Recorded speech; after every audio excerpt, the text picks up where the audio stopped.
Hello, I'm Michael McMullan. Welcome once again to the WPBSA official podcast, where this week, given the time of year, we're marking the 25th anniversary of what and I know many other people, consider to be one of the most memorable tournaments in snooker history, the 1999 World Championship. Now, next year will be the 20th anniversary of the Live 8 concert in London's Hyde Park, and one of the standout moments of that was the eagerly awaited reunion of Pink Floyd. And I think really comparisons are inevitable between that and what's about to unfold here, because for the first time in almost 3 years, you can listen to the Snooker Pod being cast by myself and David Hendon. Dave, it's a momentous day. Here we are. Well, yeah, of course, Pink Floyd don't speak to each other now, do they? They're complete acrimony. We'll gloss over that. Yeah, could make the podcast difficult if we were in the same place. But what's the first thought that comes into your head, just briefly, Dave, when someone says 1999 World Championship? Well, funnily enough, and I know this is an audio service, but I've actually got here the programme. Oh, well, look, I've got the snooker scene. Brilliant. Yeah. Yeah, and just flicking back, I mean, at the time, well, I was young, we all were, that's the first thing to say. Mm. But I was working for the WPBSA at the time as press officer. So obviously going into the World Championship, I mean, people don't appreciate the months of preparation. I mean, this programme, I wrote every word of. And it took a long time, all the player profiles, all the features, everything. So the planning for the World Championship, starts months in advance. Then you actually get there. And really from the first ball on day one to the last ball of the final, you don't stop. The media in those days, as you know, because it was far more newspaper based, the media room was absolutely full of real big hitters. Every national newspaper sent a journalist. There were feature writers, obviously radio, absolutely packed with people and different demands. But also you get caught up in the snooker, and I'm sure we'll get on to. It was a very exciting time for the game. You had the emergence of a lot of young players, and as we know, an established player ultimately, took the title.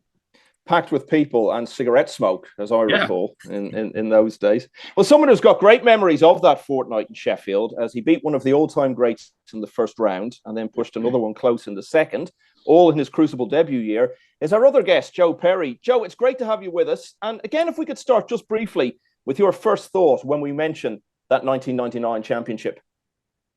Well, it's all about me, really. My thoughts, it was a momentous day for any snooker player who's got aspirations and dreams to play at the Crucible. And my debut couldn't have been any more dramatic, really. So that's how I sort of remember.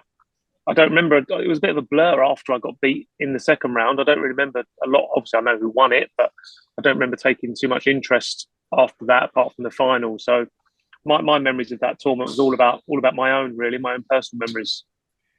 Well, let's get into it then. And as I said, Joe, that was your debut year. For both of us, though, Dave, the previous year had been the first time working at the championship. John Higgins won it in 98, probably playing about as well as anyone had ever played in a single tournament up to that time. And going into his title defence, Dave, he'd pretty much been the player of the season again. Oh, totally, yeah. I mean, he actually, here's the thing, okay? He actually invented the phrase Triple Crown because he won the UK Championship and he won the Masters. And at the Masters, I think he got to the final and someone said to him, John, you've won the UK, you might win the Masters. If you do, what would it feel like to win the World Championship? And he said, well, it's a long way to go yet, but that would be some Triple Crown or something like that. That's where it all began. But yeah, he was the man, definitely. And it seemed at that point that he might be the new Stephen Hendry, in as much as obviously Ronnie O'Sullivan, great talent, but at that time his personal life was a bit erratic. He wasn't a sort of regular winner. John, much more stable. He looked like he might become that. And you start to think, okay, can he actually now be the man who? It used to be Davis, it used to be Hendry. We come here every year and he's going to win it every year. It didn't quite happen like that, although obviously later in his career he did win it again. But yeah, he was obviously very young at the time, very responsible, very worked hard, wanted it as well. He wanted those tournament wins, and I guess would have been favourite. But of course, the Crucible curse was there, wasn't it? We've got the Triple Crown and the Crucible curse in already. It's like we were never away. I think everything you're saying there was really emphasised even more by the UK being the very tournament where Stephen Hendry reached perhaps his lowest ebb, the famous 9-0 defeat to Marcus Campbell in the first round. Joe, it was one of those where were you moments. Can you remember how shocking it was to hear how that match was going and that Hendry was being humbled in that way?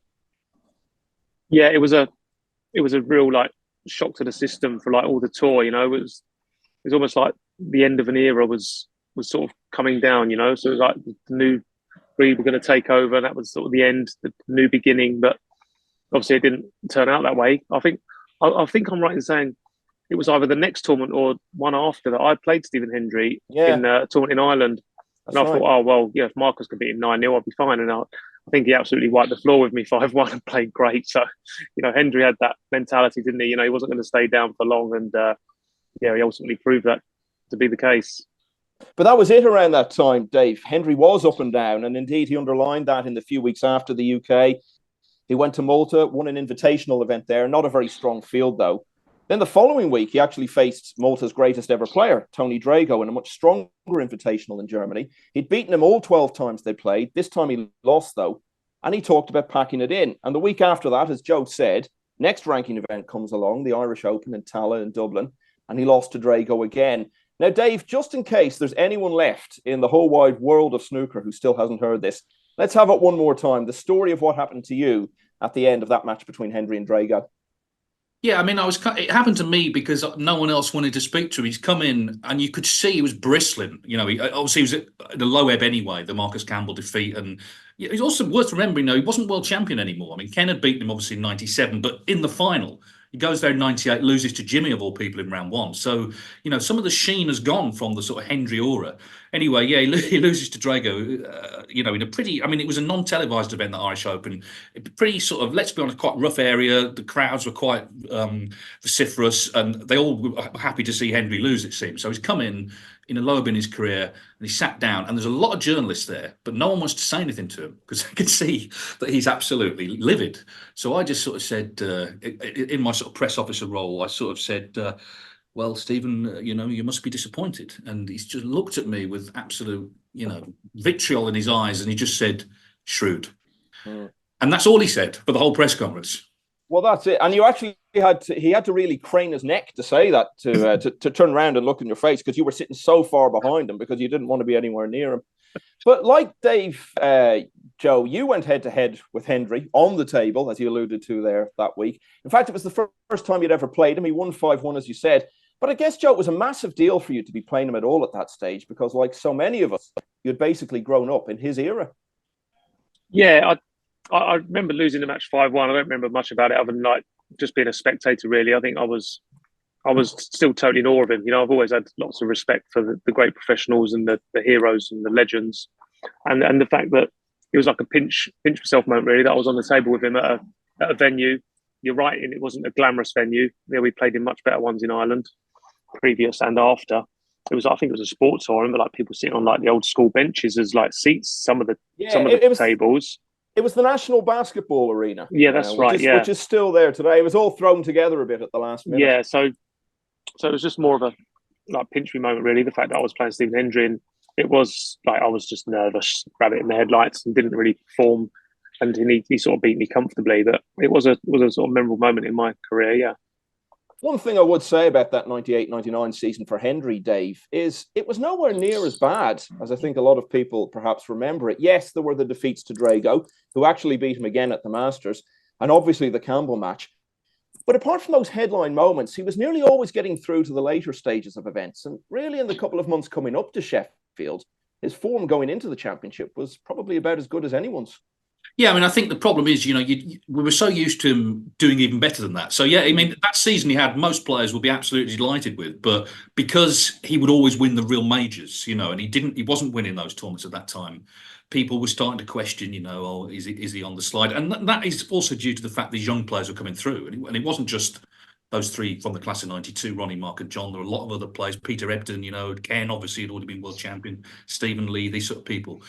So there were a lot of sort of contenders for the crown. But yeah, objectively, he actually had a pretty good season. He bounced back pretty quickly from that incredible low ebb, losing 9-0 to Marcus Campbell. Won the Scottish, won the Irish Masters, which was a huge event going into the Crucible. I would say, I don't have the odds now, 25 years on, but he would have been, I guess, favourite for that, or maybe Higgins possibly. But Hendry would have been one of the two favourites for that World Championship. Yeah, so a mixed season for Hendry and the low ebb, maybe the UK, maybe the Irish Open as well. And the thing I remember about it actually was I turned up on the first day. As I say, it was all a bit thrown together. And I actually pulled up to the venue in a taxi. And the security staff, who had probably just been recruited in the pub the night before or something, thought I was one of the players. And I just wonder, had I actually pursued it, could I have been ushered on to table 3? I might have ended up playing you or someone like that, Joe. Should have brought a cue. Could have all been very different. I saw you hit a few in Telford the other week, Michael, on the practice table, and I think you'd have got away with it for a little while, I think. There. I did all right there. It's very nice of you to mention that, Joe. I didn't get enough credit for how well I played in Telford. But speaking of the second half of that season, as we were there in terms of Hendry's successes, Joe, perhaps the most significant event during it was the China International, because it was one of the very earliest ranking events ever played in China. Higgins won it. He beat Billy Snadden in the final. It was a tournament really dominated by the Scots. And really, apart from a couple of gaps for various reasons, that was the beginning of ranking events in China being an ongoing thing. So what was it like, Joe, playing in the very earliest tournaments in that part of the world? Yeah, it was good. It's a bit of a far cry from how they are now. I don't remember all the glamour surrounding them. Now obviously we have the opening ceremonies, the red carpet stuff and all that sort of thing. It wasn't really like that back then, as far as I can remember.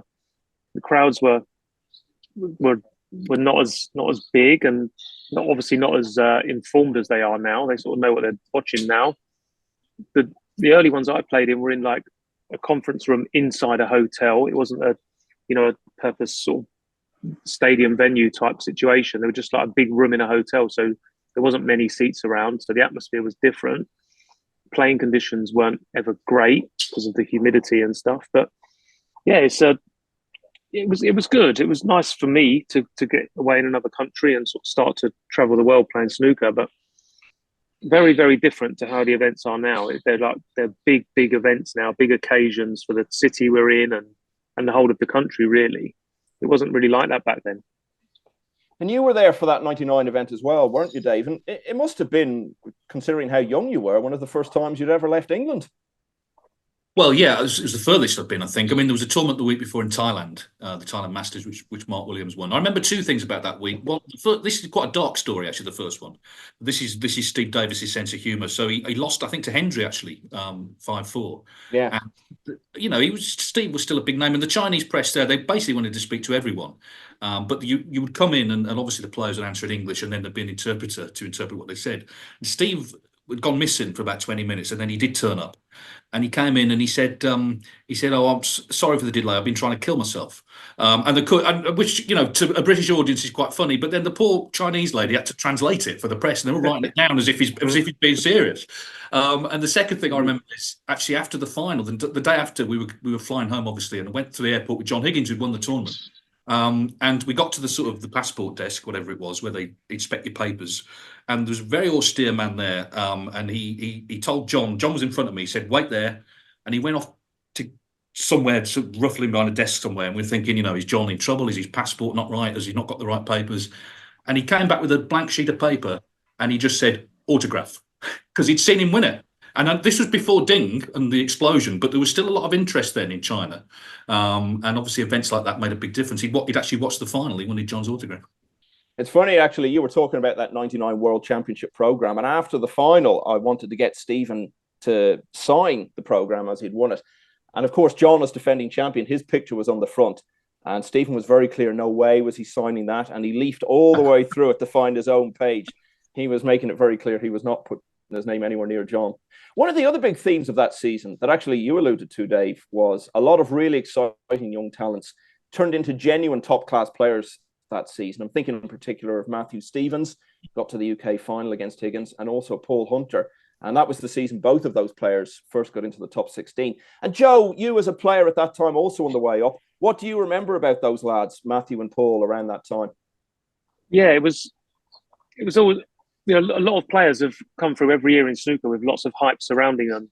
And funny enough, most of them seem to fulfill it, The real good prospects, obviously Ronnie, John and Mark, they fulfilled theirs. Then the next breed was Matthew, Paul and Graham Dott. And after that, we've had Selby and Murphy. So when you get all this hype as youngsters, Judd Trump now as well, you get all this hype as youngsters, you always wonder whether they're going to actually come through and fulfill all the hype and talk about them. And in snooker, they generally do. And it was sort of getting real, turned into a bit more of a young man's game, if you like, around about that sort of time with Paul and Matthew, like you say, really coming through. Ronnie, John Mark and Steve Lee, especially, like really establishing himself. And there was others sort of just flittering around. People like myself, we was never real like tournament winners, but we started to beat some of the big names, and it just looked like it was just like the change was happening. The Davis, Hendrys, Whites, Parrots. It was just starting to sort of disappear, and the new like brand of snooker was on its way. And there was one other player who reached the top 16 that season for the first time, who actually I think could never be said was playing a new brand of snooker. He was very much old style, Fergal O'Brien. And he actually made a really disappointing start to that season, but steadily picked it up after that. And a week before the Crucible, he won his only ranking title at the British Open in Plymouth. And Dave, as you might expect with Fergal, it was a run dripping with drama and tension through the rounds, all culminating in a really memorable final. Very much so. I mean, I think Anthony Hamilton in that final made 2 centuries in the first 2 frames, and you kind of think, obviously they were both looking to win their first ranking event. There's always an interesting dynamic, I think, when that's at play. Yeah, he won a lot of close frames, Fergal, which is kind of almost typical of his career. And actually, I was commentating with him last week for Eurosport in the World Open, and I pointed out to him, and he knew this straight away himself, because he's retiring this year at the World Qualifying, or maybe the Crucible if he gets through. But it's entirely possible he could play his last ever match on the 25th anniversary of winning the British Open. It's the 11th of April. He knew all the dates, as you'd imagine. And there'd be something nice about that in a way, wouldn't there? It was a great win for him. And he's had a great career. But yeah, that was an interesting sort of subplot, really, because I think you always get that. And we've seen it a little bit maybe this year with Zhang Anda. You get someone who comes through, wins a tournament, just upsets the apple cart a bit. And for people like Hendry and the other top players, it's sort of someone else to worry about suddenly. You've known that player for a while, they're good, but can they win a tournament? Oh, they have won one. So now we've got to watch out for him as well. And Fergal, I suppose, put himself in that category. I think the thing that was a bit unfortunate for him was it was probably the busiest sporting weekend in history, because you had an incredible Masters golf won by Olaf Fabel, the FA Cup semi-finals when that was still a much bigger deal. You had perhaps the most dramatic finish ever to what was then the Five Nations Rugby Championship. There was so much, and Fergal just got a little bit squeezed out for attention. He then perhaps felt it had all taken too much out of him. He went to the Crucible following weekend, lost comfortably really in the first round to Tony Drago. A couple of days later, Joe, you entered the Crucible arena for the first time. And against Steve Davis, 6 times the champion not that long before, you led overnight by 7 frames to 2. How on earth did that happen?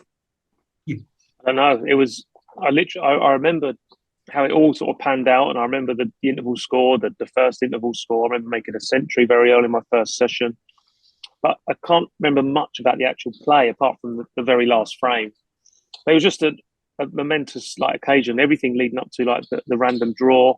I remember listening to the draw like a bit like I'd listen to the FA Cup draw now. Really, I was just sitting there twiddling my thumbs, waiting to hear, and it was weird because I got asked beforehand who I'd like to play, and because it was my debut, I said I'd love to play like someone like Davis or Jimmy, like an absolute legend and a hero of mine.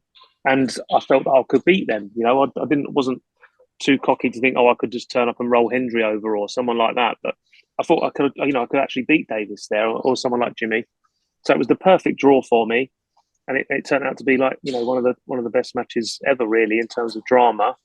But it was just brilliant. I just again, the whole, it's just, dreams fulfilled. You dream about it as a young kid and turning pro. That's all you ever want to do is play at the Crucible.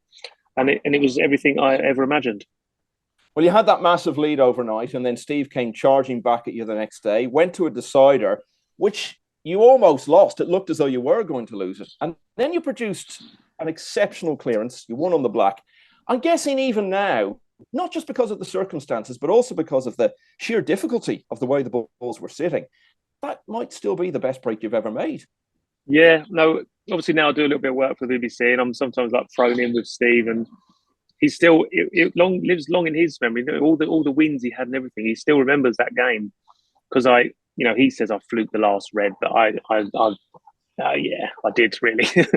But I sort of just grazed the pink on the way in. It brought the pink off the cushion, which meant I could clear up a bit more comfortably.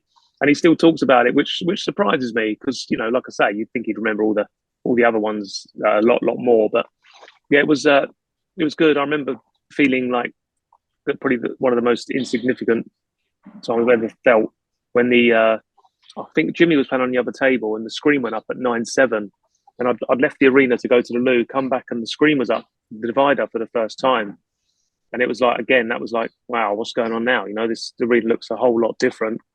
And I literally froze for the next 2 frames. So Steve come from 9-7 to 9-9, and I was still trying to come to terms with like how big the Crucible was. And then he should have won. He should have won the side comfortably, and he missed and left me the chance to clear up, and I potted it. And for me, like, there's that famous moment where I pot the last black, and you can visibly see me like shaking like a leaf, and it went in. And then I sort of looked up, and all me fans were hanging off the balcony as they was cheering with me. And guys our sort of age, Joe, we all grew up with the legend of 85 and Steve losing on the final black to Dennis Taylor. 14 years on, you handed him his other black ball defeat. That must have been surreal. Yeah, it was. Yeah, it was crazy moments for me, because even though I was making inroads in the game and I was climbing the rankings and, you know, getting to a few venues, that was like the sort of coming of age moment. That was my first sort of proper win on TV. It had gone live on the BBC. I went straight from the table to like a live interview of Hazel Irvine on, I think it was on Grandstand then. And, you know, it was a real massive moment for me. I think me and my dad was in the centre pages of the Sun newspaper a couple of days later doing a spread about, you know, London cabbie's son beats legend and stuff. So it was a real like crazy coming of age moment for me as a professional snooker player.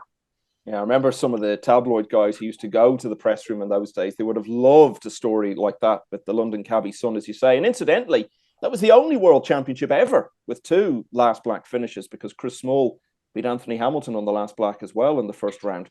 So Davis out, another Crucible great, and Jimmy White also lost in the first round to Alan McManus. Hendry only just made it through against Paul Hunter. John Higgins, though, Dave, 10-2 on the opening day of his title defence against Gerard Green. He had a 1-4-2, which was the highest break of the championship.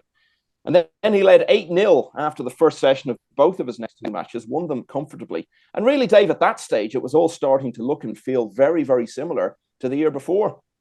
Definitely. Well, just before I answer that, Joe might not know this, right? But when he's beaten Steve, again, Steve's come in the press conference, and he actually ended up walking out. Now, this was after a while. It wasn't after 2 questions, but you remember what the press were like in those days. You know, there was a free bar in the press room. That's all I'll say. Okay. And a lot of the press would avail themselves of it. And of course, Steve at that point, you know, we talk about Hendry maybe on the slide. Steve, you know, his glory days were further behind him, certainly. And a lot of the questions were along the lines of, you know, basically, is it kind of over for you as a top player? And he was getting annoyed, and he ended up, and, you know, like I say, it gone on a while. It was like 20 minutes. He stood up and he said, all you need to know is he fluked the last red, and he walked out. So that's why he remembers it. It's very much on his mind. But in terms of John, yeah, he was making serene progress. I mean, it's worth remembering when he first played at the Crucible, John Higgins, he very vocally said he didn't like the place. He said he couldn't see what the fuss was about. It's too small, all that sort of stuff. Got over that, needless to say.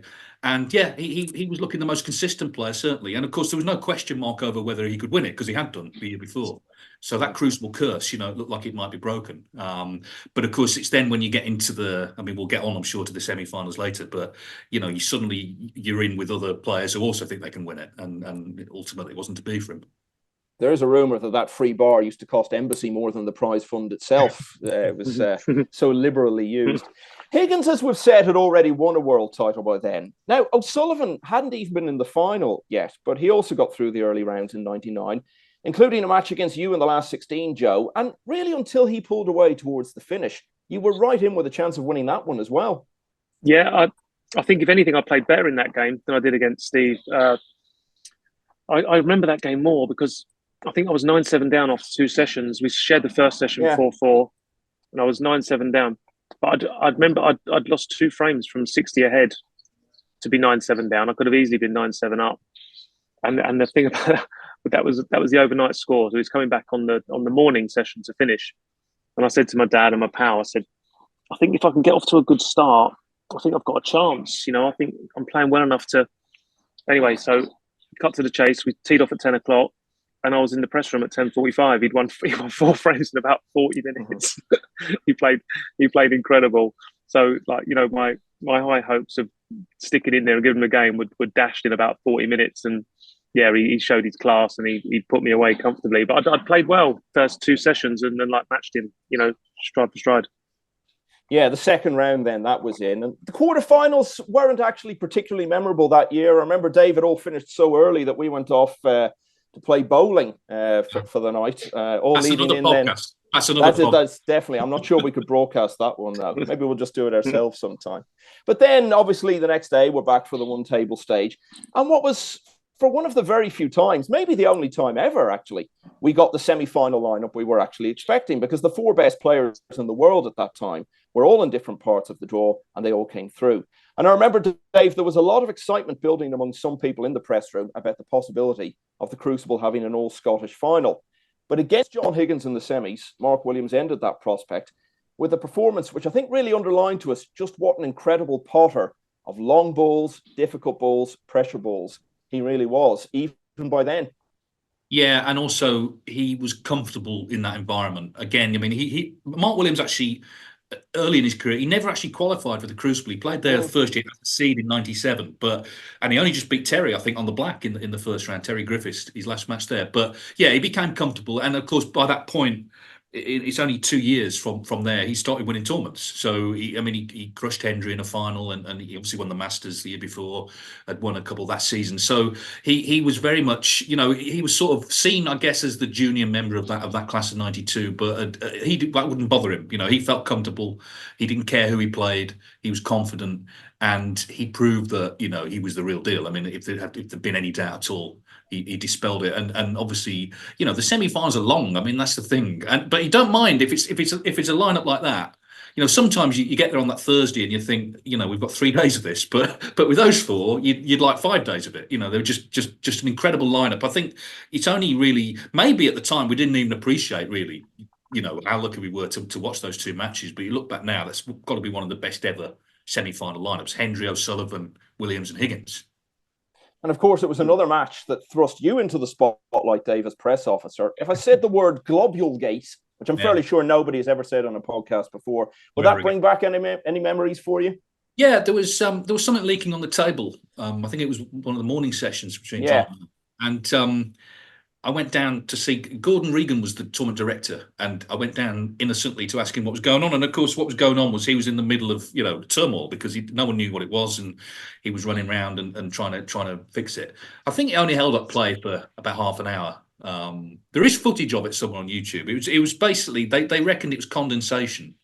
That was the official story. Who knows what the real story was. Well, you were the one putting out the official story. In fact, I remember one of the journalists saying to you, "What on earth is a globule?" And you said, basically, it's just a smoke screen. So, I left the job soon afterwards. Yeah. Well, at least you were upfront and honest about it. When you talk though about those semi-finals in '99, Joe, I think the better remembered of the 2 by far really was the other one, and there was that unforgettable Saturday morning, the 3rd session of 4. O'Sullivan 10-7 down against Hendry, gets back to level by mid-session, and then they came back out and threw 2 centuries apiece at each other. O'Sullivan a couple of balls away from a 1-4-7. It all emphasised, Joe, that really it was around that time, the late 90s into the early 2000s, that the very best players were elevating the game to a new level and showing everyone else how good they would have to become. Yeah, I think that was like we'd seen it with Hendry. He'd had some incredible performance in finals and things before. He'd rattled off lots of centuries, but it was like when you could see that that's how the game was going to go. It was going to be all about big breaks and scoring and centuries, blow for blow, and that typified that kind of snooker. And we're getting lots of conversations on the tour about the standard's so much better today and stuff like that, but it's not really. It doesn't get any better than that semi-final. You're not going to get better than that ever, I don't think. Both players playing at their peak, just swapping centuries for fun. That's snooker at the highest level, and it was just a joy to watch. And like you say, it was the perfect dream lineup. You couldn't wish for any better than that, and they produced. I remember a lot of the older guys who were maybe moving into commentary by then, Joe, were saying that the standards going up around that time was partly due to the cloths being changed and it being easier to get into the reds and that. Now, you'd been on the tour for about 6 or 7 years by then. So did you feel that, or was that something that players were just saying that wasn't really true? No, the tables are beautiful today, but I remember going to the Crucible for the first time, and I'd never played on a table like that before in any club I'd ever played at, and there was nice tables around in clubs, used to practice and things like that. But the tables were always exceptional at the major venues. They always played better than any table you'd ever see anywhere in any snooker club. So the tables have always been great. Yes, they're probably better today with technology and the balls and the heaters and stuff like that. But the tables were always incredible. There's always great to play. Just people didn't play the shots they played then. They wasn't looking to get every ball in the open. They was looking just to score 40-50, then maybe get a few more out and go on and win the frame. But once that domination era sort of took over, it was literally, for Reds out, I'm going to try and win the frame here. And that was their mentality. So they made the tables look better. They made the tables look easier because of the way they played and their style of play. The Crucible really was buzzing behind the scenes in a way I've rarely seen, actually, at the end of that Saturday morning session we were talking about. And I remember the tension in the arena that night. O'Sullivan won the first frame to lead, but then Hendry won 5 in a row. Now he's in the final, 1 match away from breaking the record and being the Crucible's first 7-time champion. Now, obviously, Dave, we in the media covering these events love to build up things like that. But actually, Stephen did the job for us to some extent because he was always so open and upfront about that being the target that it was all about for him. And really, that he felt his career would be a failure if he didn't get to 7. I know, it's amazing to think that, really, isn't it? You know, for most people, want to be enough, frankly, but that's what he was like. Yeah, I mean, it had always been his aim. Obviously, Ray Reardon and Steve Davis on 6. It looked like, obviously he would do it in 97. Ken Doherty beat him. And then the question marks were there, weren't they? He suffered an unexpected loss. Would he recover from it? 98, he loses round 1. I think Joe makes a good point, though, about the standard, because I think the standard we saw in that tournament and in the match with Ronnie, certainly, that is the standard Hendry had been producing all through the 90s. But now suddenly other people were doing it as well. Like Ronnie was doing it, John Higgins was doing it, Mark Williams was doing it. And he must have seen that as well. And I guess he was partly responsible because they looked at him and they thought, well, that's how you should play. You attack, you open the balls, you make big breaks, you kill frames off. So I guess by then, he might have thought, well, if I'm going to win 7, it's going to have to be soon. Because he must have seen these guys coming up on these coattails thinking, they're going to be the future. And of course they were in the end. So, yeah, there was a lot of anticipation. I would say he would have been quite a big favourite, really. Just because obviously Mark Williams had not been in a world final before. There's a sort of long history of people not winning their first world final. But obviously there was a lot of pressure to get it done. And I'm sure he would have felt that. I mean, he had a very, very hard run to the final, didn't he? Let's be honest. He had Paul Hunter, James Watanabe, Matthew Stevens, Ronnie O'Sullivan to play Mark Williams. I mean, that's arguably the hardest draw anyone's ever had to become world champion. I remember actually just before the opening session, he came into the press room. There was a Grand Prix on. And he came in because he was obsessed with Michael Schumacher and wanted to see him. And that's the level he put himself at. He wanted to be the snooker equivalent of that. And the final, Joe, it was a very strong performance from Hendry, really. But then again, he didn't just sweep Williams away. There wasn't one session where he took a stranglehold on it and just saw it out from there, like maybe it had been against Nigel Bond, for example, a few years earlier. In fact, it was 5-3 in each of the first 3 sessions for Hendry. But of course, that adds up to 15-9. And I think it reflected that one of Hendry's great strengths at the Crucible in his heyday was the trust he had that the way he went about the game and his style of play, if he did it well, would ultimately prove too much for his opponents over the course of a long match. And so it was in that final. Yeah, it was a bit like a football manager that has the mentality of you score 4, we'll score 5. I think he was much more comfortable in that kind of match. Let's get them open. Let's see who can throw the bigger punches and who's going to come out on top. And he always believed that he would be the victor if that's how the match went. Ultimately, as years went on, that sort of disappeared a bit because his ability to sustain that kind of scoring power went, and then he would be picked off by some of the other players. But at the time, he was so confident in his scoring ability and his long pot in his attacking play that he was quite happy to sort of keep the safety to one side, even though he could hold his own. He would never class himself as a good safety player, but he never got embroiled in that. He was happy just to go blow for blow and let's just see who comes out the winner. And like you say, ultimately, for the most time, it was him. He was good enough to outscore and outpot any other player. Plus, he always had tremendous bottle. If it got real nervy, got close, he still could produce and he still was confident to play the big shots. He never shied away from a big shot. And he was. That's why he won so many tournaments. That's why he was such a great.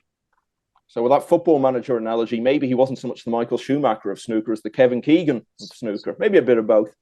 But that night, Monday, the 3rd of May, 1999, there was never any indication really that Williams was going to turn it around. And so Hendry won 18-11, got his 7th title and made the history he had gone there looking for. He said a lot of interesting things afterwards that night, Dave. And one of them was that, without a doubt, this was worth more than the other 6 titles put together. Looking back on that comment 25 years later, though, what do you think of it now? Well, yeah, I just read that actually before we came on. Yeah, I mean, well, it kind of, in a way, it doesn't make sense, because without the other 6, it wouldn't have meant a lot at all, would it? The point is, it was the record-breaking win. There were 2 things about that did change his future career. One was getting over that barrier. One of the other things he said was, "If I never win another match, I won't care." Now, that didn't last long, obviously, but I think subconsciously there was definitely a sort of underlying point in his career. Okay, I've done what I set out to do. I set the record, and let's be honest, at that point, it didn't look like anyone else would get close to 7. I mean, you look at the talent around, you thought it's going to take decades. And of course it did. It was 2 years ago that Ronnie equaled it.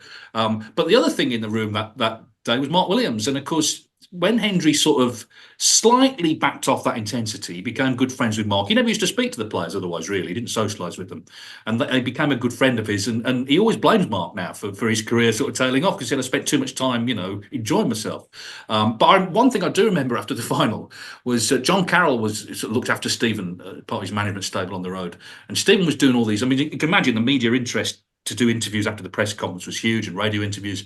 And he was sort of going around doing it. And John said, "Can you hold this?" And he gave me his cue. He gave me Stephen Hendry's cue, and I'm stood there thinking, now I can't move now. I've got to literally just stand still, because if something happens, I don't know what would happen, but if something happens, that's going to be quite a sour note to end the night on, and probably end my career in snooker. So yeah, I was holding the cue that just made history. It's the only time I'll ever be near snooker history, but it was pretty thrilling. Of course, the cue did get destroyed only 4 years after that. Yeah. Not by me. Well, I don't know. I think you had a part in it. But all that Dave's saying there, Joe, perhaps that's why whenever Stephen looks back on that time and the years that followed it, there's actually quite a bit of regret that maybe in hindsight he felt too satisfied when he got to 7, and that he didn't try to press on for more the way he should have. But do you think maybe the sheer extent of all the effort he'd put in over so many years, and all the work and practice and preparation to achieve that dream, had maybe taken so much out of the tank that there wasn't enough left for him to press on after that? Yeah, I think there's probably a lot of truth in that. Just looking at my point of view, a way different, far less successful. When I won my first ranking title, I was looking to win a ranking title. And when I won it, there was almost a sense of, well, I've done it now, and just sort of take my foot off the pedal a little bit. But obviously Hendry was built differently, but he probably still had an element of that in his psyche, that he'd got where he wanted to be. He was the most successful snooker player of all time. He was the greatest. And maybe subconsciously he did just take his foot off the pedal a little bit, because there's lots of stories, and I'm sure they're all true, that after he won major titles, masters and things like that, he was back on the practice table the following morning. And I'm pretty sure that maybe after that 7th world title, that probably wasn't the case anymore. I'm sure that's probably when his golf handicap started to come down considerably. Just take his eye off it a little bit. It felt like he'd done what he set out to do. And I'm probably now, if he was really honest, he'd probably look back, like you say, and think, maybe I should have got more, because, again, like Dave says, never looked like it would ever be touched. But there's a chance now it could actually be succeeded. Ronnie could actually beat it. So maybe he did wish he'd pushed on and got a bit more longevity, because as good as he was, it was, when you compare it to Ronnie and John and them, it was in a small period of time. So maybe he wished he had just pushed on and sort of extended his career another sort of 5-10 years of not dominance, but still winning consistently. And where does it rank for you then, Dave? Because I know most years coming away from the World Championship, you'll find someone to say, "Oh, this was the greatest one ever." Now, of course, that isn't always true, but that's right up there. So where would you place that 99 World Championship in terms of the most memorable times we've had at the Crucible? I think in terms of significance, certainly it was very high. I mean, the quality as well. I think also the timing, it's 1999, so we were heading into a new millennium. We were looking at the future. We had these young players who were going to be, we thought were all going to be major champions of the future. And this is a sport, let's be honest, that spent a lot of time looking at its past. But I think at that point, we thought, we've got now some good young stars, not just those 3, but as we mentioned, Matthew Stevens, Paul Hunter, various others as well. The game was in a very healthy state playing-wise, for sure. But Stevens' achievement winning the 7th, it makes it. And as I say, the path that he had through, the players that he beat, It made it one of the most memorable, and it was interesting. I mean, it was only 3 years later that would it be Hendry VIII? Was in the final again, and he still says that's like one of his biggest disappointments, not winning that final. But I think to most people, probably 7 would be quite satisfactory. Yeah, and we're talking here about the fact that Hendry was never really the very best again. He did briefly get back to number 1, but even then he didn't really feel like the very best player. But Joe, he was still one of the best for actually quite a long time after that. And he could still play well, as you found out just a couple of years after 99 when you got to your first ranking final. Yeah, he was, like I say, my probably biggest fault of mine, if I look back on my career, if I'd done it all again, I wouldn't be quite so respectful of the players. I sort of was really looked up to them and stuff, and I'd had a good week that week in Malta. I beat some good players. I think Mark Williams, I think he might have been well done one at the time. I beat him comfortably in the semi-final. I went into the final really confidently, and I just thought, right, just get off to a good start, and who knows, I think I'd played Hendry a couple of times leading up to that and give him a game or whatever, and I was far more comfortable this time around playing him. But I think I broke off and he made 100 in the first frame, and I was like, oh, here we go again. And he fully put me in my place once more in my first final. Again, I was not ready for a big final. I wasn't experienced enough to get through that match, and he beat me comfortably. I think it was 9-2. He played great, and I think it was the first time we'd won for quite some time as well. So he was as keen as I was to win my first. He was just as keen to sort of win again, to sort of get back on that trail. And you seem to be someone he ran into a lot, actually, in the later years of his career, Joe. You had a lot of meetings with him around that time. How different was it as an experience playing him when he had long since moved away from that aura that he'd had? Yeah, that's the word, aura. He never really had it anymore, even though I think he beat me at the Crucible 10-9. Maybe that was the year he packed up, was it? But he never had that. It was the year before, I think, or thereabouts. Yeah, so he was still good, and he still made lots of big breaks, but he never had that. Like when I played him the first time, it was like, when you see Darth Vader walk in a room, like you just like stand up and take note and get out of the way and do as he says. But he'd sort of lost that. He was just a good snooker player then. He wasn't really playing Stephen Hendry, the master. He was just playing just trying to beat him on the table. So he had lost that little bit of invincibility, even though, like I say, he was still more than capable. He could still play to a very high standard. He just didn't have that intimidation factor that he once had.